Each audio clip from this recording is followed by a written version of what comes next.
With the right kind of practice, is it possible for anyone to hit the highest rank in Overwatch? I play a lot of ranked, and after nearly 7,000 hours of playtime, I've managed to peak Grandmaster. But for some reason, no matter what new heights I reach, I always seem to fall back to Diamond. A lot of people have told me that it's elo hell, and I'm just unlucky, and plenty others have said that I simply don't have what it takes to hang at higher ranks. I don't think that either of these things are true, but if things continue as they are now, I may never escape low. In this series, with the help of some friends, I'll be doing everything it takes in order to climb. That means aim training, VOD reviewing, watching pro matches, and getting a lot of coaching.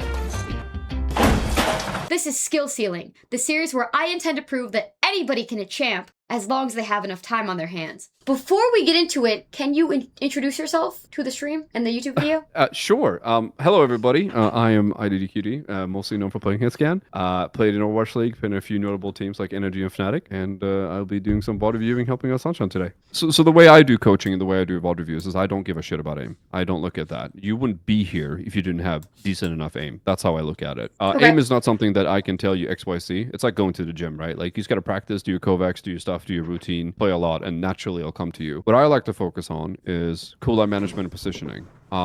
I feel one of the biggest things that a lot of people don't really take into consideration is positioning when it comes to Overwatch. Positioning can single-handedly win you fights. Cooldown management is another thing, just kind of like understanding when to press your buttons and why you're pressing them. And then obviously ultimates are pretty important too. But that comes more like in a team aspect of stuff. Okay, so we won this game, but I think this is like a pretty good example of a lobby where I just did not feel that impactful, or like I mattered that much, or that I really had control. Like I kind of lucked my way into winning this game. Okay, so we have ult here. So what are you going to do with it?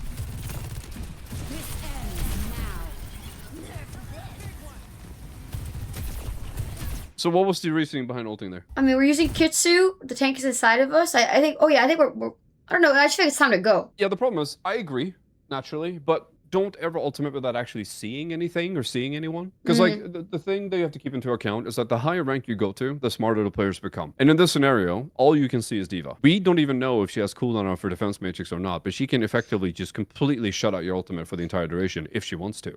And if that's the case, then where's the rest of their team? Well, they're playing secret and safely on the point, right? So if this was any other tank that has no ability to actually stop you from doing damage, then yeah, sure, it could be okay. And sometimes I like to use the kind of explanations that just because one of my teammates makes a bad play doesn't mean that I need to make one too. So while you are correct, it's good to pair it up with, with the rush. But if you don't actually see anything, what's the point, right? Because D.Va is literally in your face. You're not going to kill her with the ultimate. That's not happening because you don't have access to nano. You don't have access to extra damage. So by killing this D.Va, you need to hit her, 6 full rails into her nugget and crit her. That just isn't feasible. What I would have liked to do here instead is, yeah, they use rush, and it might not be the best scenario, but you need to at least see where the end, where all the other people are. In this case, they're playing back on point, and the D.Va's playing up in front, so you're kind of just throwing your ultimate into nothing. I would have played it a little bit slower, walk more to the right, just take it easy. And if the D.Va is using all of her cooldowns over here, that means that you can use press ult on the point and then take care of whatever you need to do, because she doesn't have the cooldowns to actually take care of it. So by holding the ultimate here, even though your Kiriko decided to rush, it doesn't mean that you have to press Q. Right? It's not like a 3, 2, 1, I have to go. You can use that as a left click buffer if you really want to, shoot at the D.Va, get her out of mech, and then press Q, right? So in this scenario, it's not like you have to do it. Instead, if I were you, I would have seen and acknowledged the fact that there's a D.Va here, there's a Kiriko, but I like to play a right side because she already used her cooldowns to get to that point, right? So you don't have to worry about anything for at least another 6 seconds. That means that you have enough time to take a right side angle, press Q here, and see what you can find, right? I'm just not a big fan of pressing Q as soon as my teammates does because I don't know where the enemy team is, so I don't know if I'm going to waste it or not. Does that make sense? Yeah, bro, I do this all the time where I pop my ult and then nobody's on my screen 2 seconds later. The higher rank you go to, the smarter the players become. Naturally, you need to be more tricky. You can't be so transparent where you're going to press your Qs, right? Like, it's scarier when a Sojourn is a little bit more dominant and they kind of like take a left side angle, right side angle, and they play around the enemy team's cooldown. So that makes sense? So if you don't see an enemy, there's no point to press Q. And I don't really think pressing Q on a D.Va is that smart either because she can just absorb all your damage. So try and be a little bit less predictable, if that makes sense. Okay, so moving forward a little bit. Okay, let's come back from spawn.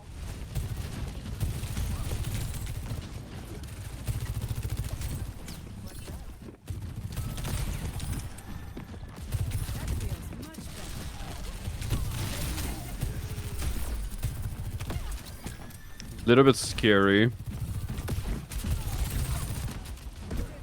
Okay, right side angle. I got mogged. I got mogged so hard. This is what I should have done. What he did here. Pretty much. They're doing exactly what I gave you the feedback to be doing, right? Like, they play it slow, they wait, they see if they can hear anything, and then once they catch somebody off guard, they press Q to basically, you know, get the kill and get the 5v4, right? And already at that point, your team is behind. Now, this is the nice thing about playing in like a little bit higher rank, though, is I keep playing against Sojourners who like look the way that I want to look. Yeah, no, absolutely. Taking inspiration is not a bad thing to improve. Okay, so you see the Wujang up top. You have a Venture who's actually under the Wujang as well.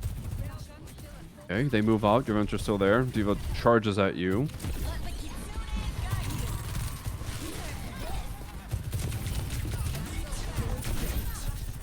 Okay, small thing. Very, very small thing, okay? And I've caught it a couple times now, so I kind of want to bring it up again. Okay. So her gap closer, aka her E, disruptor shot, right?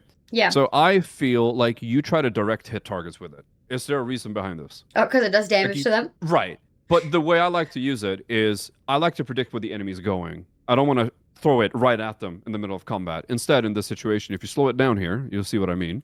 So in this situation, you have a really nice opening here. Two of them are on the left. You have the D.Va, you have the Wujang. Now, what's going to happen here is you're basically going to slam dunk your disruptor shot. It's going to hit around this area right here. And it's not terrible, it's not bad. But to me, it feels like you're always trying to like direct tick them. Try and use it more as a way to close gaps. Do you know what I mean by that? No. So, say hypothetically, there is maybe an enemy on the point and there's enemies in the back. I like to use the disruptor shot as a means to close off an area, right? I don't want anybody walking through it, and I don't want anybody walking out of it either. So in this scenario, if you're shooting something on the point, I actually like to put it behind them so they have to walk through all that damage instead of like trying to hit them directly, you know, where they are at the time. Does that make sense? Right. If you apply that logic to that disruptor shot, almost like every single team fight, you'll notice that you'll get more damage in, you get more ult charge, and people are kind of panicking when that happens too. To me, it's more like you're trying to direct hit somebody, almost like you're playing Pharah, and that's fine. I see your point, but I like to use it more as a means to cut off their route. And if you can apply that logic to almost every single map, I can ensure you'll get way more damage out of it. Move forward just a little bit.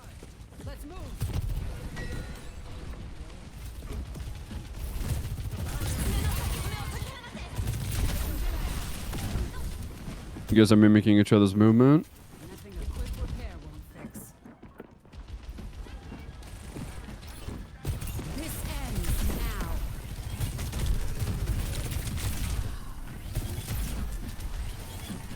Okay. So you're playing against, in my opinion, the tank that can counter you the most, right? Yeah. D.Va can basically just completely shut you out if she wants to. And there's not really much you can do about it because we're playing 5v5. So she can just do whatever she wants. In this scenario, the only thing I want you to keep in mind is a thing that I like to refer to as sound cues. And the only reason this goes really poorly is, once, I like the fact that you take a right side angle, you look before you press your Q, you see somebody, and you start getting some hit onto Wujang, and you see that there's other people, because you already know Sojourn's here, because you already did a 1v1 against her. What I would have liked you to do instead is just play it smart, play it slow. The fact that we press Q here without actually knowing whether the D.Va has her rocket boosters or not, like, imagine this scenario where she doesn't have cooldowns to reach you here. That gives you another 3 to 4 seconds of just free ultimate usage, right? But instead, you see the Wujang, you get a few hits in, and then you press Q because you get excited, right? You want the kill. But we kind of didn't really hear the D.Va use her cooldowns at all. So she can literally just shift in, hold right click on you, and she completely shuts down your ultimate again. And that's another thing. Like, once you start getting a little bit more comfortable about these situations, you can start listening for things like this. Like, her D.Va boosters are actually very loud. And once she uses them, you know in your head, you have about 5 to 6 seconds where you can just freely do whatever you want before she can go for you again. So I think this angle is good. I like the idea behind it. I did like the fact that you kind of took a look before you decided just to press Q. But for future reference, if you can give yourself a little bit more time to maybe hear if D.Va uses her rocket boosters or not, that would have been perfect. Does that make sense to you? Yeah, I get it. And that's so easy to do as well. That's like really not hard. Yeah. And it would have made me probably kill 3 people. So far, some small minor positioning mistakes, yes. We're not going to talk about the aim. It doesn't matter. Your aim will get better over time. It will happen naturally. So I'm not going to sit here and just be like, I'm working on it. I'm playing Kovacs every day. I'm thinking about it in my brain. Yeah, it doesn't matter what I say. You'll get there naturally.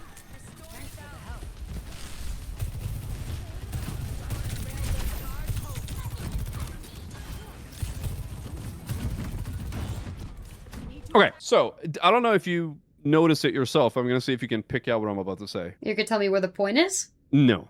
Oh. You only use your E ability when you're actually like isolating somebody. You don't really press that cooldown a lot outside of it. You have it up a lot. So look in the scenario, what happens here, right? And this is just like small nitpicky things because I know you want to be a little bit harder on yourself. But so we have our E available. And isn't this just a perfect scenario to put it? My brain is not going off right now saying, I need to use my E immediately. So, like, Okay. I believe you, but I don't see it. But look how much time it's up for. Here's another great example to person E, is to gap close the doorway here. There's another part, because D.Va only has one way to go. She's not going to go left, she's not going to go right. So this is another perfect example where you can use it again. But we're not using it. We're holding it. And now there's several possibilities where we could have got more ult charge, more damage, potentially a D-mech. We still haven't used our E. Oh. Again, it sounds worse than it is, but ultimately, it's what really separates you. Like, think about it from a different perspective. If you can get, like, say, 50% ult charge out of your E, which is a lot, but naturally, if you do that over the course of an entire game, you can build maybe 1 or 2 more ultimates before the game is over. Like, Right. it is a small little things like that where it's just like, try and utilize your E a little bit more. Make sure that if they have to take the only route they're supposed to, make sure that they have to fight through heaven and hell to get there. Don't give it to them for free.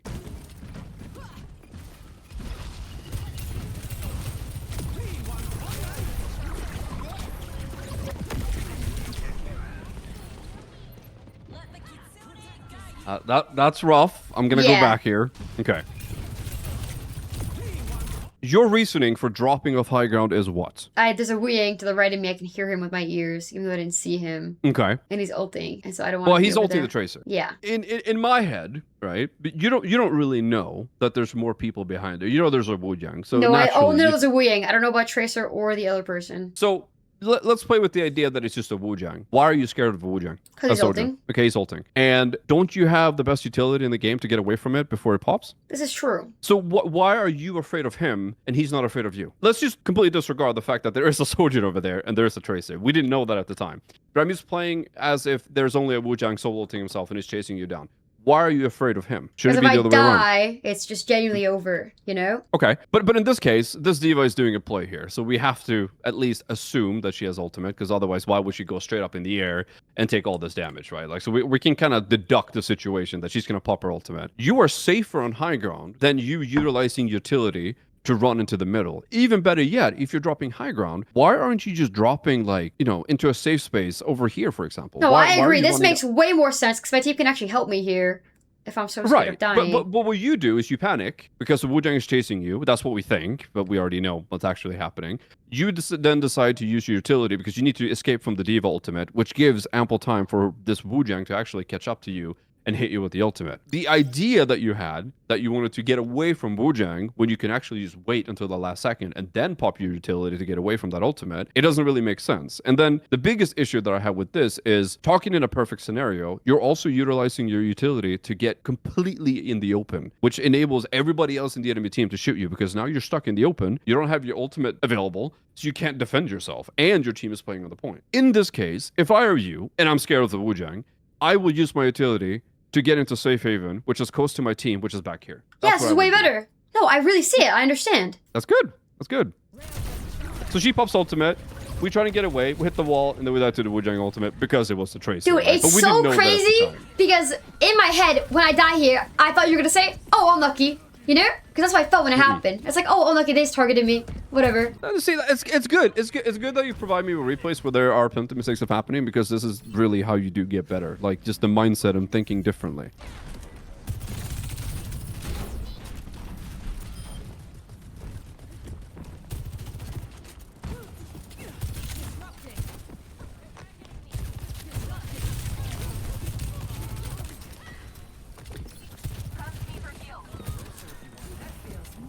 Do you often use your slide to be aggressive and try and do damage? If I've double slide, then yeah. Okay. When there is a Sojourn and a Kiriko, let's try and not dive into that. Wait, Very, actually, very can you go back and tell me, like, where the alarm bells are going off for you? Because I'm watching this and I didn't have alarm bells one time. Okay. So now you know there's a Kiriko. You saw Yeah. her because you were shooting at her. There she is. Yep. Now you know there's a Wu Yang and a Kiriko. The scary part for me is that good Kiriko players can kill me on any DPS with 2 bullets, right? With 2 kunais, and that shit's scary. Oh, true. If I can avoid 1v1ing Kirikos, I avoid it. And the higher rank you go, they'll do more damage to you. They get really good. I'm sure you've experienced that firsthand. I try to avoid her like the plague. I don't Wait, think this is a real question. This is a real question. If you were in this lobby, are you not interacting with this Kiriko, or are you egoing him because he's Masters or low GM? I try to avoid Kirikos. I don't like fighting them. I get tired fighting Kirikos. Like unless I wake up and I feel like I'm not missing a single shot, I will not take the duel. I feel fighting Kirikos is actually just tiresome. It like wears me out. And I feel like most of the time when you play against good Kirikos, they want to isolate you in a 1v1 so they can win. The only time I really don't care is if I'm playing Bastion. But you don't play Bastion, do you? No, like, as Bastion, as Bastion, like you hop into sentry form, what is she gonna do? She can't headshot you, right? So she's just hitting you for 50, 60 damage, and half of your HP is armor, so you don't really care that much. Because even if your venture is not here, which when you peek through this area right here, you already knew there's a Wujang, you already knew there was a Kiriko. Going 1v2, to me, that's my alarm bells going off, because supports in 5v5 do a fuck ton of damage. You have to play beyond perfect here, not just perfect positioning, but your aim needs to be incredibly sharp. And what I'm asking myself is, why? Why do we want to do this in the first place? Like, there's a bigger risk that you die here and your team has to play the next fight 5v4 than you taking on a 1v2 and actually winning. And that's not an insult to your skill. It's just, we don't need to do that. I mean, your venture ended up dying to the scenario that I played. They died for my sins right there, I'm thinking, actually. It's okay, it's okay. It's funny how it's all kind of foreshadowing. Somebody else does the same mistake and then dies for it. Okay, so the Kiriko hit you twice in the nugget, you're down, you're getting healed. Your Sigma gets caught up in the open as well. No, because from my perspective, my team just exploded. Yes, the fight is over. What could I have done differently here? Like, okay, let's like go back in time, right? If that's okay. Like to the beginning, like before my venture explodes. Since you're not taking this fight on like the Kiri and you're not trying to poke or whatever, how would you have played this? Like, where would you have been on the map during this fight? So the fights naturally during this game is very scrappy. I feel like they're scrappy. That's not necessarily your fault. It just feels a little bit random where your tank is and so forth. And that happens from time to time. You'll get games like that. I am a firm believer that high ground in Overwatch is extremely overpowered. I feel like high ground in every map is something I abuse, and that's what I always done. That's my philosophy since I started playing 10 years ago. I feel like high ground is incredibly broken and should always be abused as much as humanly possible. It don't matter what map you're on, it don't matter what corner you're on, it don't matter what point you are on which map. I feel like high ground is available to you, you take it. And I feel like whoever has control over high ground generally has a bigger chance of winning. And I have yet to find somebody to prove me otherwise. So I always stick to that, and that's how I do it. In my personal opinion, yeah, we didn't need to play up front. We could have played further back. We could have played more pokey. We could have done damage from afar. Like, there's a lot of ways we could have played that differently. Because like we're not playing Tracer. But sometimes I feel like when I watch your Soldier gameplay, I feel like you almost think that you're on Tracer, right? The way you play the scenario over here, it's just like, this would have been fine to poke because you have a recall, you have 3 blinks. Sojourn only really has 2 hour slides, and then you're kind of caught in the open, and then you will die, right? If you're strictly asking for how I would have played this differently, I wouldn't have taken the fight over there. Instead, I would have abused the fact that we have control over high ground, and I would have made it hard for them to just push in for free. Does that make sense? Yeah, it does. So I like this area. I don't mind this area at all. The only time I wouldn't play here is if the enemy team has either a really good Hansel player or a good Widow player. Then I like to play further down, where it's harder for them to actually acknowledge where I am. Playing here right now is completely fine in my opinion. It doesn't make that much of a difference. Your tank dies here, and the best you can do now is just to get out of the situation and try and get out alive and not stagger, so you get another chance at this.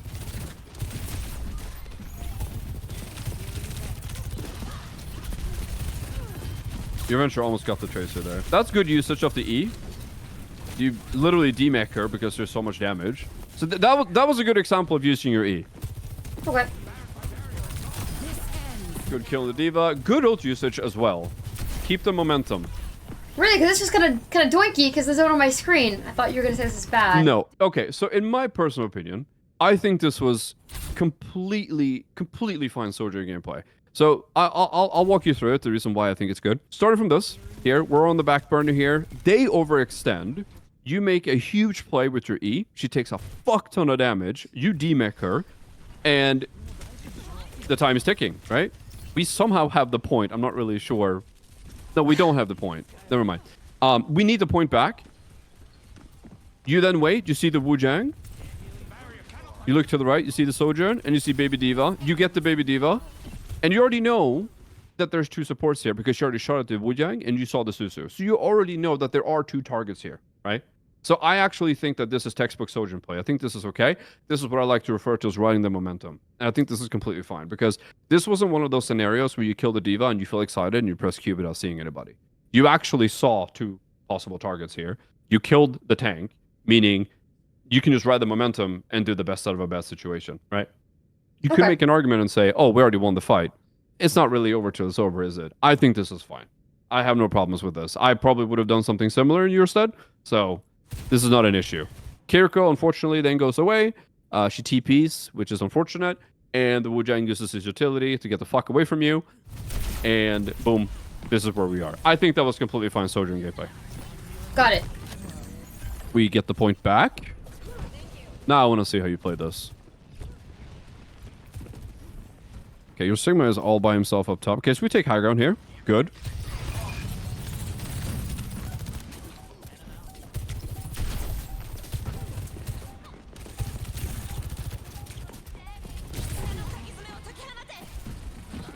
You probably know what I'm going to say, right? No. Okay.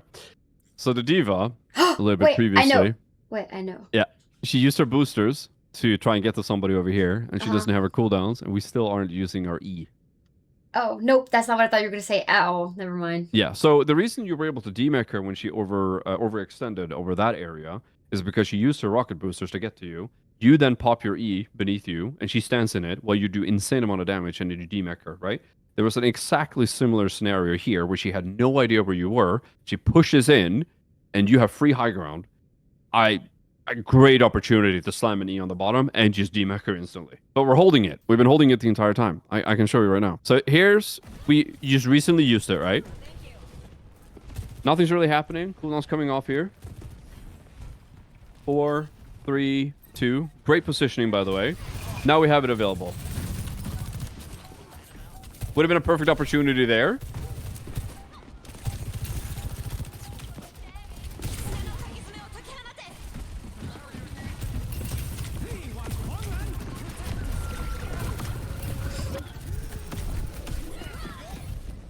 It's tough. It's tough. I mean, yeah. Wu Jiang kind of just pressed Q and just ran into you as hard as he could. He died for it, but he definitely seems to have something against you. Well, who knows? See, I thought you were gonna say that when like the tracer blinked on me and I slid back, I completely took myself out of the fight, and I was again should have played lower so my team could help me. Because I think that I died there because I isolated myself.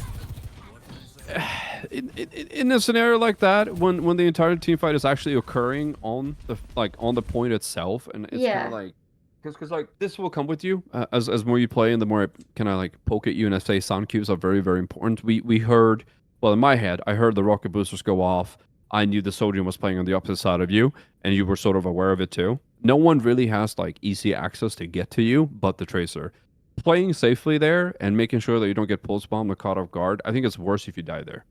And while you are somewhat correct when you say like, oh, I shouldn't be isolating myself like that. That is correct. But you got to remember, the Sojourn saw you from across the field there, right? And she knows that you're there. So she can't just take full high ground, press Q, and expect you to just get free value out of anything. You know what I mean? You got to remember, you also wasted the Tracer's cooldown too. You were forced to use recall, so it's not for naught. Like, you did something. Oh, okay, so just by holding the space, I'm still, like, playing the game, and I'm forcing cooldowns, and I'm forcing them to play differently. I'm not actually useless. You hit a Sojourn railgun on the enemy Sojourn there across the pond, across the high ground there. So she is aware that you're there. So she can't just take high ground for free and press Q and kill your entire team. She knows you're there.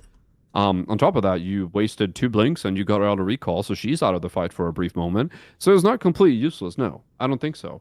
Best case scenario there is that the Wu Jiang decides to just go all in kamikaze you, hits ultimate, and doesn't kill you, while your enemy team kills him. That would have been the best case scenario. But he kind of just ran down mid, hit you with the ult, got the kill. He died for it, but you weren't useless at all. I see. Let's see how you play this point. This is my favorite point. Wait, why? I don't know, he's like it.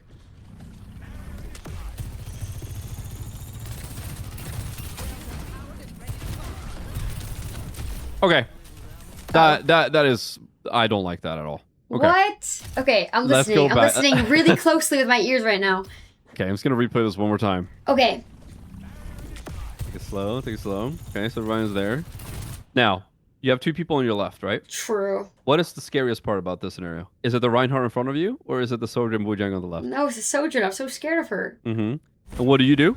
I LOS her. Look, she can't see me. Right. This is not terrible, but they're still there. Just because you burrow your head in the sand doesn't mean that they can't see you anymore. They still know that you're there, and they're still over there. But look what happens here. We then decide to press our E in this gateway on the Rhine when you already agreed that left side is scarier. Why? Because they're not on my screen, so they're not my problem. Right, but they're still there. For all intents and purposes, we don't know that the sword... I mean, we have wallhack right now, so she rotates, right? So this is actually the right play to do. But with the information that we had... Yeah, but she shouldn't have done that, though. She made a mistake by rotating. I think she could have stayed in. But you also made a mistake. Yes. You could have literally just taken a left side peek, put your disruptor shot there, and made sure that they couldn't enter that area for another 5 or 6 seconds, right? Meaning that you have full clear passageway to just focus on the Reinhardt here. So again, this is like, you tell me that you're scared of this left side flank. Yeah. But then we use our cooldowns on the Reinhardt, which is not scary. Right. Okay, So and it's because I'm using it for damage and not for map control. Like that is correct. How you want me to use correct. So I don't know. Do you take the slow on the disruptor? No, never. Really? Really? I do it all the time. Oh. I think it's busted. Yeah, I think it's giga busted. I just love that. I can't do it. I'll get flamed by Hattie. That's completely fine. Yeah, I like it for scenarios just like this. Because there are people who are very stubborn and they're like, yeah, I'm going to push through this E and take like 150 damage, right? Well, if they're slowed, yeah, good luck with that. And then you get a free kill most of the time because people don't expect it, right? But what it was worth, the reason why I point this out is because you said it yourself. I'm scared of the left, but we use our cooldowns on the right. So this is true. Try and keep that in mind. You can shut this off and not have to be scared. And then you are playing Sojourn, so you don't actually have to play super close to your target either. You have the advantage of playing at a range, right? So if you push disruptor shot on the left, that means that you can just hold comfortably at this angle because right now we are an advantage. We don't have to make a play. They have to. We have the point. The clock is ticking down. They have to make a play. We used to play our cards right. And in this position, putting an E on the left, focusing on the right, spamming there is perfect. And we can just, we're completely fine standing here and wasting time. So try and keep that in mind for the future, okay? Okay.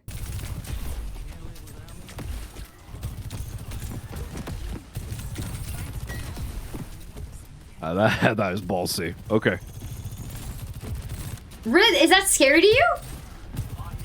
Yes, because we just saw the Sojourn and Wujang together. Oh, that's a really good point, actually. No, that's a really good point. It is scary because if the Sojourn didn't rotate, which she's still doing, by the way, if she's stuck here, you would have jumped into a 1v2 and probably died. Yeah, I think I might have like an object permanence issue. I see what you're trying to do, but wouldn't you have accomplished the same thing by just utilize... Because of what you did is you used your utility to jump over here and then face this close. But you're playing Sojourn. You're not playing Tracer right now. You don't have to be this up close. You can do the same amount of damage from 30 yards away. You don't have to do this. This is just so risky for no reason. What you could have done instead is if you really want to take this angle, why don't you use your utility to play this side right here where you're safe? True. So if there is another target in there and the Sojourn stayed, you could have just completely gone back up to point, call it out to your team, ping it for whatever reason, and then put a disruptor shot in there and just play this angle instead, and you're completely safe. This way, you actually have a chance to react if there is another person in there. But by jumping in, and there is another person in there, which there's not, but say there is, you just die. And now your team has to play 4v5. Do you get what I'm saying? You're changing my brain chemistry right now. That's good. That's good. That's what I'm here for.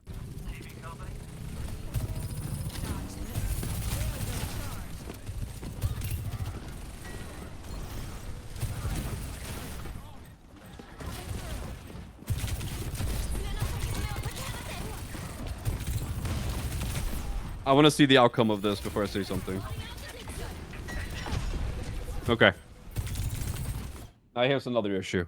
Uh-oh. Right. So we have pretty darn good positioning, in my opinion. This, like, after the fact, we know that there's only a Wujang in here, right? I think the tier list goes as follows. Tanks are the most important role in 5v5, and then there's supports, and then there's DPS. I would trade a support for a DPS every day of the week. If I can hold a support hostage, I consider that winning. If you can get a kill, even better. I think healing is more important than damage. If a support dies and you have a support alive, I think you're more likely to win that fight almost like 8 out of 10 times. So the reason why I have a problem with this is because right here, you are comfortable taking this fight. You have the range, you're playing safe. Now what ends up happening is you hear a tracer behind you and you completely lose track of what you're supposed to be doing right now. And you'll see it soon. So we take this angle. Wu Jiang is still not moving back. He's still kind of inkling a little bit. He tries to hit you. Sooner or later, you're going to be a little bit scared. So now you see the Wu Jiang going in again. You focus on the tracer because you hear her, so you're a little bit scared, obviously. You take this angle. You start shooting at the Rhine shield. Wu Jiang is still here. And now we have the same scenario again. There's a Wu Jiang on the left, just spamming damage, and there's a Reinhardt just standing and holding his shield. And we then decide that we're just going to throw a disruptor shot onto him, right? Which ultimately, it doesn't really do that much when we could have shut down and actually go for a kill. Because now we know the Wu Jiang is alone. The reason we know that is because we hear Sojourn shooting on the right. So he's completely isolated. And you should not be afraid of him. He should be afraid of you. So if I played this differently, and if I was in your shoes, I'd be building my Railgun charge off the Reinhardt. I'd build it up to 100. I would then start poking the Wu Jiang. If I get him down to 70%, I 100%, I use my utility, go in and I go for a kill. Instead, you then use your utility, but we don't have our Railgun charged, right? So you get a little bit too excited. You should have played this a little bit slower. You should have built it up, get 100 charged before you do this. That's the only problem I have with this play, okay? And he uses his cooldown to knock you off. He's still in there. He's still in there. Okay. So still, I don't really have a problem with this positioning. It's what happens soon when I have a problem with it. Here's where you start getting scared of the tracer.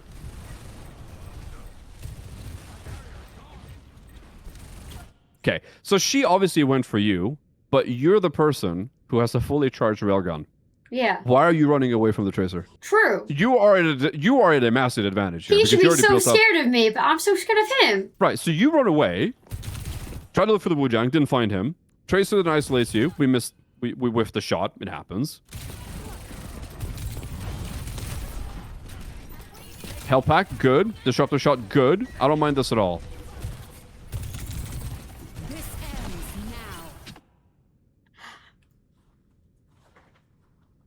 You want to explain the thought process, Mrs. Sunshine? We have to win. I've been dilly-dallying all team fight.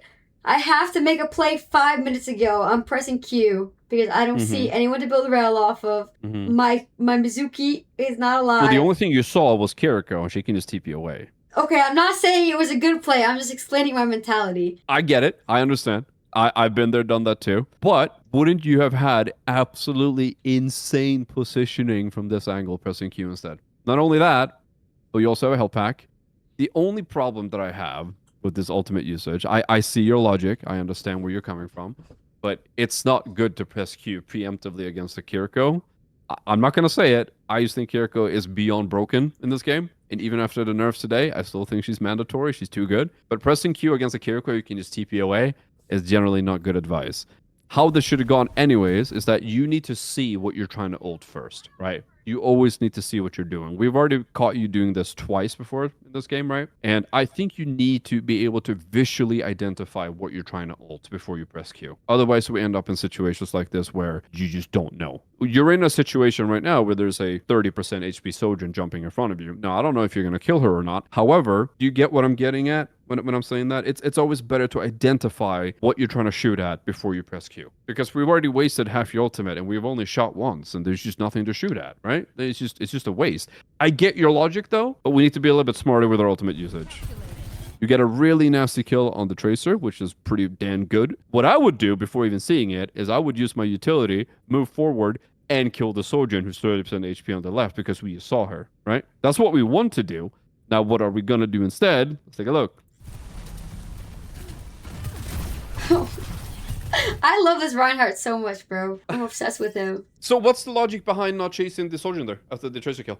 I'm actually like dead serious. I'm just not thinking about the people who aren't on my screen. Like I see the Sojourn for 1 second, he rounds a corner, and I'm like, oh my god, look at this big Reinhardt. I'm gonna shoot him. I really think that's it. I'm not kidding. But the best part about seeing her there mid-air is that she was not able to get that hype without using a cooldown. So she already used her escape. Yeah. No, So obviously. that was a golden opportunity for you Yes. to actually utilize that moment after the Tracer kill. That is a time to get excited. That is a 3-2-1 go scenario. You get the kill on the enemy Tracer. You know she's not behind you. You don't have to worry about her. You've already spotted the Reinhardt in the middle of the point, and the supports are playing far back. You already know this because you've seen it. So you have completely free reign since you pressed Q. She doesn't have it. She doesn't even have an escape. And she's 30% HP, meaning you just need to hit a body shot and you kill her. And right there and then, you would have 1v2 them. But instead, we use our utility to run up to the point, and now we're fighting the Sojourn, who had all the time in the world to dash to a health pack and then go out in the open. So now we're doing the same thing I pointed out, just after she was given a health pack. You're being too nice, Sunshine. You're giving them a chance to fight back. Oops. We need to be mean.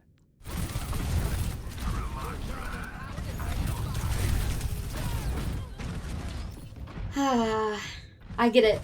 It's okay. I'm not trying to be mean or anything. No, I'm just you're not pointing it being out. mean. This is really, really, really good because it's really obvious, and like I can do this right now. Like the slow thing, that might take me a while. Now, okay, not mean to interrupt you. That was beautiful. That was really good. Let's look at that back. The only thing I would have done differently is press my E around this area, so whoever is stuck at the ramp have to move past and through your E, and they will take damage doing so. That's the only thing I would have done differently here. You want to put it behind them because they're gonna walk into it regardless. They're not gonna move forward. They're gonna move backwards. Players generally want to go away from danger, not into danger, right? But the rest of this play, okay, that's pretty fucking good. That was after she left. And then you chase her. And then you kill her, which is beautiful. That's exactly how I would have done it too.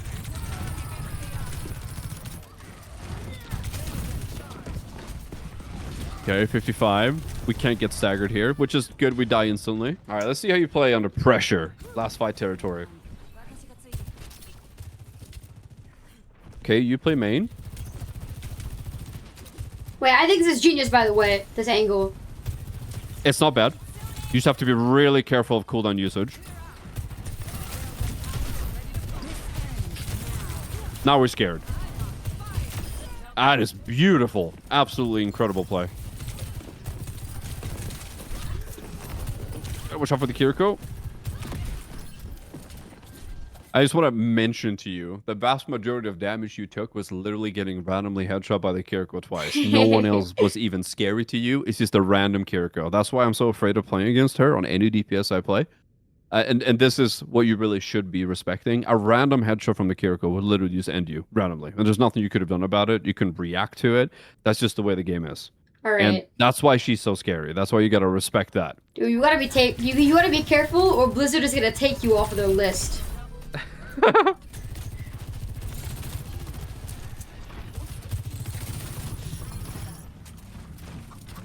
want to see a disruptor shot the moment they step in this door. Bang. Good. That's what I'd love to see. Got a natty 7% ultimate charge from that. We like that. Okay, build railgun charge on the Rhine. Go for the Sojourn. Again, not a bad play. Nice kill on the Rhine.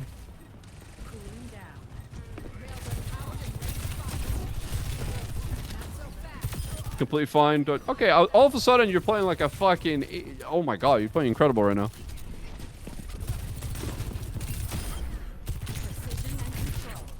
Nice prediction tracking. Beautiful. Ignoring the ball in favor of the supports. That's the right play.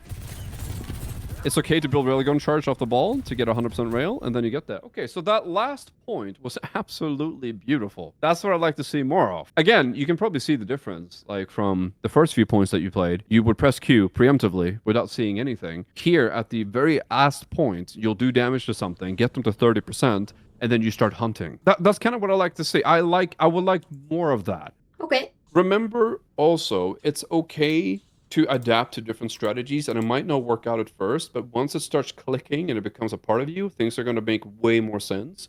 and you need to get knocked down a couple of inches before you can get back up. So just remember that things might not go your way straight away, but once you start picking up on things and it starts to become like part of you and your playstyle, you start noticing that you have an easier time dealing with situations. And you Oh yeah, I might get not it. Like be as- I'm gonna drop 500 SR right now, but in a week, like I'll be better at the game. I mean, get listen, it. somebody told me that you were on a monumental win streak, and then you went on a monumental losing streak. And just to let you Yeah. know, I went on a 14-game losing streak like 2 days ago. It Oh happened. my god, bro. Oh my god. Yep. Yeah, it happens. Happens to everybody. But listen, if there's any questions or anything that you're wondering about and you're trying to adapt to a certain play style and it's just not kicking or it's not working, just reach out. Don't mind doing this again. Cool, bro. Thank you so much. Okay, bye.